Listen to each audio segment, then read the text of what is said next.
Boa noite, vamos para mais uma mensagem do culto do lar, o culto da noite aqui da PIB no Andaraí. E hoje eu tô com essa responsabilidade de trazer a mensagem e eu espero que Deus fale ao seu coração, assim como falou ao meu coração, de maneira muito profunda, maneira muito forte. E para isso você precisa ficar até o final desse vídeo. Vai ser um vídeo curto, no máximo a gente vai ficar aí 15 minutos e eu espero que Deus fale ao seu coração, assim como falou ao meu coração. A gente vai ler a passagem que está lá em Filipenses, no capítulo 4, dos versículos 10 ao 13. Acompanha comigo essa passagem, que é uma passagem muito linda. O apóstolo Paulo, enviando a carta aos Filipenses, ele escreve no versículo 10 o seguinte: Alegro-me grandemente no Senhor, porque finalmente vocês renovaram seu interesse por mim. De fato, vocês já se interessavam, mas não tinham oportunidade para demonstrá-lo. Não estou dizendo isso porque esteja necessitado, pois aprendi a adaptar-me a toda e qualquer circunstância. Sei o que é passar necessidade e sei o que é ter fartura. Aprendi o segredo de viver contente em toda e qualquer situação. Seja bem alimentado, seja com fome, tendo muito ou passando necessidade.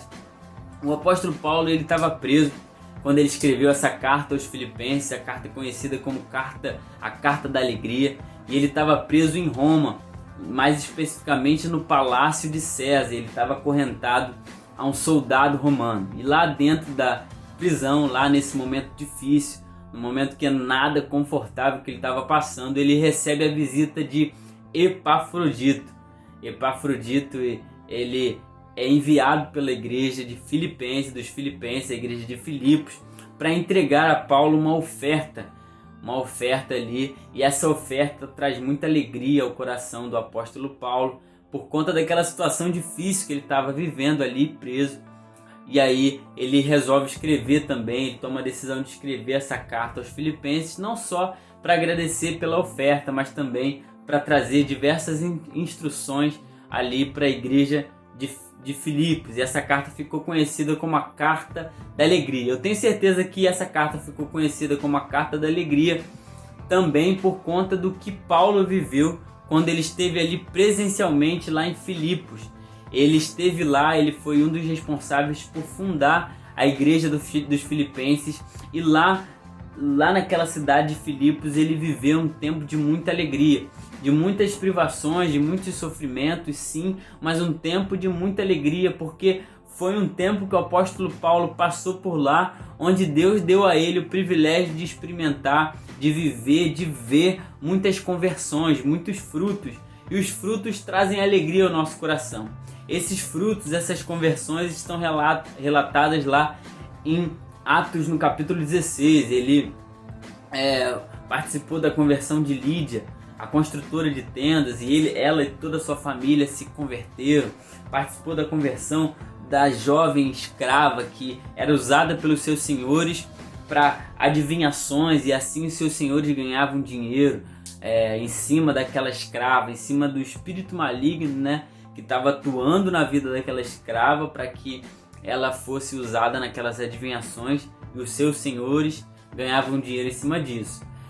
Por conta disso, né, por conta da conversão daquela escrava, o Paulo e Silas eles foram presos, e de dentro da cadeia eles cantavam ao Senhor. Meia-noite eles estavam louvando ao Senhor, mostrando que a alegria deles não estava nas circunstâncias, mostrando que a alegria deles não estava ali no local que eles estavam, mas a alegria deles estava no Senhor, porque mesmo dentro da cadeia eles estavam louvando a Deus e cantando hinos ao Senhor. E aí os cárceres caem, os presos fogem, e no momento que os presos estão fugindo, um carcereiro responsável por tomar conta ali daquele local, ele está prestes a se matar, até que Paulo e Silas vão até ele, pregam o evangelho para ele, aquele carcereiro se converte, não só ele, mas toda a sua família. Então quer dizer, aquela carta aos Filipenses, aquele momento que Paulo estava escrevendo, com certeza o apóstolo Paulo está relembrando muitas coisas que ele viveu,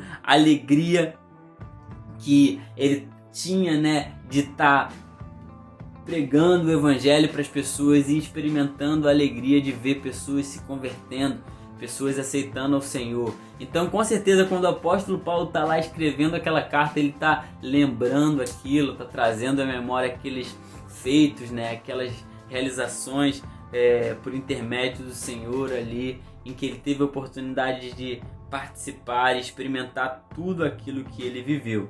E aí ele resolve escrever essa carta, e esse trecho que a gente acabou de ler foi um trecho em que ele agradece, né, a igreja, ele relata a alegria dele em receber aquela oferta trazida por Epafrodito, e não só isso, mas ele também traz um grande ensinamento para a gente. No versículo 10 ele diz que ele se alegra grandemente, alegro-me grandemente no Senhor, porque finalmente vocês renovaram o seu interesse por mim. De fato, vocês já se interessavam, mas não tinham oportunidade para demonstrá-lo. E aí é importante a gente prestar atenção que ele diz que ele se alegra no Senhor. Ele recebe uma quantia ali, uma oferta que ajudou ele de uma maneira muito grande por conta da situação que ele estava passando, mas a alegria dele não é simplesmente pela quantia financeira. Ele se alegra no Senhor por aquilo que ele recebeu. E assim deve ser com a gente também. As nossas alegrias devem ser desfrutadas no Senhor. Eu passei num concurso, então eu me alegro no Senhor por passar naquele concurso. Eu tive a oportunidade de fazer uma faculdade, então me alegro no Senhor por aquilo que eu tive a oportunidade de viver. Então as nossas alegrias, assim como o apóstolo Paulo, devem ser desfrutadas no Senhor. Isso revela que o coração do apóstolo Paulo estava no Senhor, não na oferta. A alegria, o coração do apóstolo Paulo estava não nas circunstâncias, não no que ele estava passando ali, mas no Senhor. E assim também o nosso coração precisa estar no Senhor. Amém? E no versículo 11, continuando, ele diz o seguinte: não estou dizendo isso porque esteja necessitado, pois aprendi a adaptar-me a toda e qualquer circunstância. Grava aí essa palavra, aprendi. O processo de aprendizagem na nossa vida, seja quando a gente decide aprender um instrumento ou aprender, seja lá o que for na nossa vida, o processo de aprendizagem não é algo fácil. E quando o apóstolo Paulo diz aqui que ele aprendeu a se adaptar em toda e qualquer situação, toda e qualquer circunstância, isso mostra pra gente que isso foi um processo. E a gente vê lá no livro de Atos e também nos relatos dele, nas cartas, que ele passou por diversos momentos difíceis. Ele foi apedrejado, foi dado como morto, ele teve que fugir dentro de um cesto uma vez, ele foi preso por algumas vezes, enfim, enfrentou diversos opositores, e todos esses processos que ele viveu serviram como um aprendizado, serviram para que ele pudesse hoje, quer dizer, naquela época, naquela carta ali, escrever que ele aprendeu a se adaptar a toda e qualquer situação. Então, assim como o apóstolo Paulo também, nós precisamos enxergar as dificuldades da vida, os momentos que a gente enfrenta como momentos de aprendizado, para que assim como o apóstolo Paulo também a gente saiba se adaptar em todas as circunstâncias que a vida nos colocar, sejam boas ou sejam ruins. No versículo 12 ele continua a aprofundar esse entendimento, mas de uma maneira mais profunda. Presta atenção o que está ali no versículo 12. Sei o que é passar necessidade e sei o que é ter fartura. Aprendi o segredo de viver contente em toda e qualquer situação. Seja bem alimentado, seja com fome, tendo muito ou passando necessidade.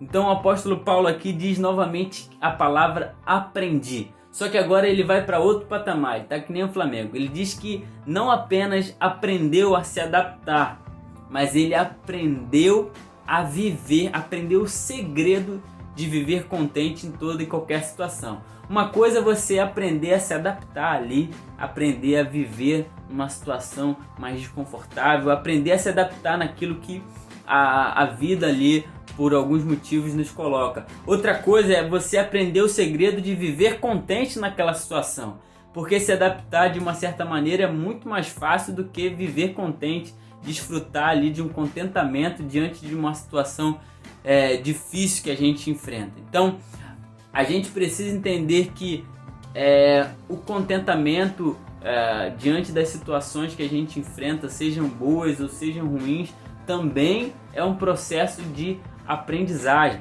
A gente também precisa aprender a desenvolver essa capacidade do apóstolo Paulo aqui de estar satisfeito, de estar alegre, de estar contente, seja lá qual for a circunstância que a gente está passando.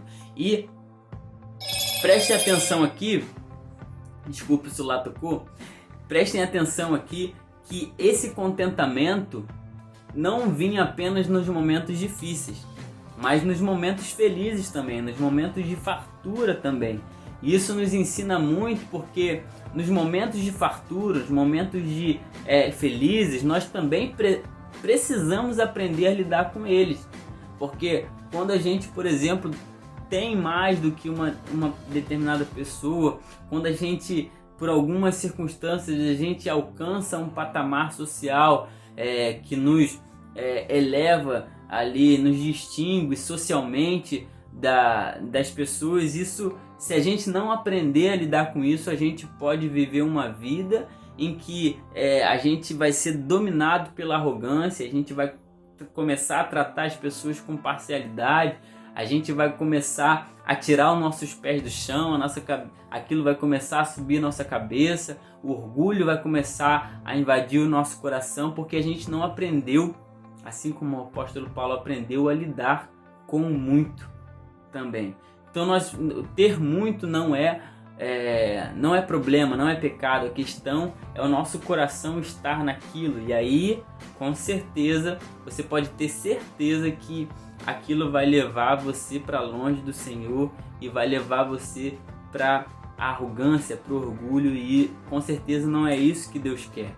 Infelizmente, a gente vive um tempo em que muitas pessoas, por conta de uma teologia errada, enxergam aquela pessoa que por seu esforço, né, está ali desfrutando de uma condição financeira melhor que outras pessoas, que muitas pessoas muitas vezes associam a espiritualidade da pessoa à condição financeira que ela tem.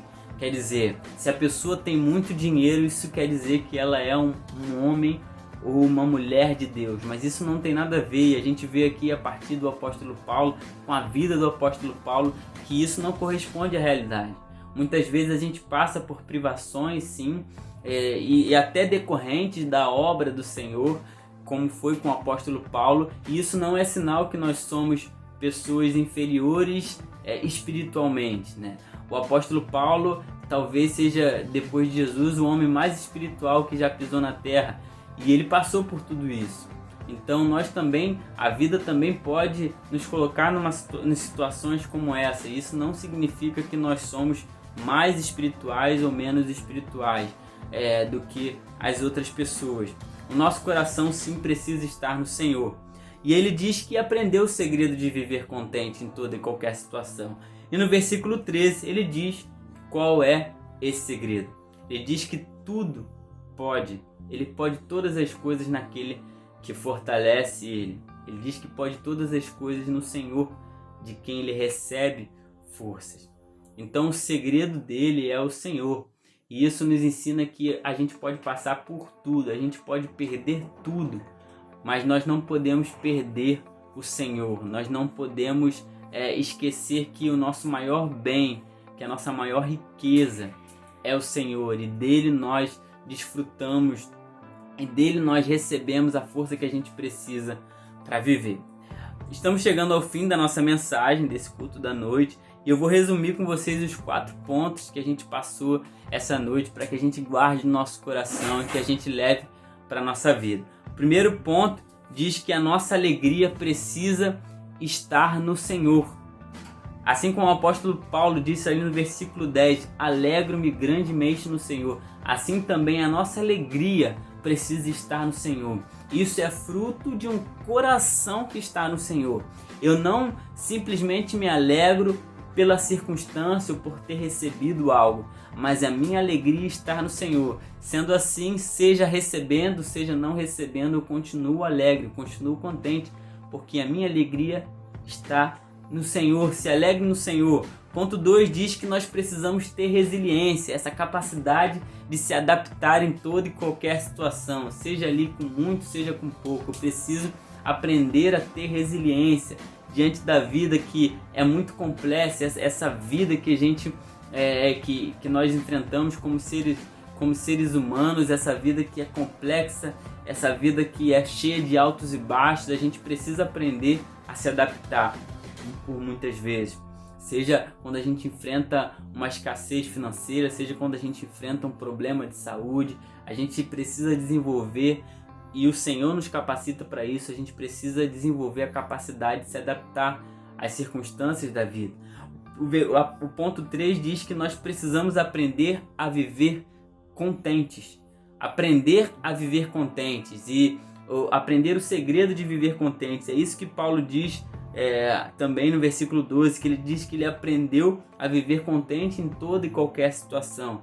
E no versículo 13 ele diz que o segredo desse contentamento, que é o ponto 4, que ele fala que com Cristo, ele pode enfrentar qualquer situação. Tudo posso naquele que me fortalece, que a nossa alegria esteja no Senhor. Para finalizar, eu vou contar uma história bem curtinha para você, que talvez você já até conheça, mas tem tudo a ver com essa passagem bíblica aqui. O autor do hino Sou Feliz, o hino do cantor cristão Sou Feliz, o nome dele era Horatio Gates Spafford. Ele escreveu esse hino num momento muito triste da vida dele. E assim como o apóstolo Paulo, ele entendeu que a alegria, que a felicidade dele não estava nas circunstâncias, mas no Senhor. Esse hino ele canta: eu sou feliz com Jesus. Ele não estava feliz, ele não estava alegre, mas ele diz que ele é feliz. Porque a felicidade que vem de Deus, ela dura eternamente. Ele perdeu 4 filhas dele no naufrágio. E no momento em que ele está passando pelo local em que as filhas naufragaram, ele escreve esse hino, que é um hino lindo do cantor cristão, em que o refrão diz sou feliz com Jesus. Assim como o apóstolo Paulo, assim como o autor desse hino, nós precisamos colocar a nossa felicidade no Senhor, a nossa alegria no Senhor. A minha alegria, a minha felicidade não está no dinheiro, não está nas posses, não está no que eu tenho ou que eu deixo de ter, não está na minha saúde, não está na minha família. A minha alegria, a sua alegria precisam estar no Senhor. E assim você pode ter certeza que você vai enfrentar o que for, mas você vai continuar firme na presença do Senhor, porque o seu coração está nele. A sua alegria, a sua felicidade está no Senhor. E a sua caminhada vai ser muito mais feliz quando você pegar essas ferramentas que a gente aprendeu hoje, colocar em prática na sua vida. Porque a alegria que vem do Senhor, ninguém pode tirar do nosso coração. Amém?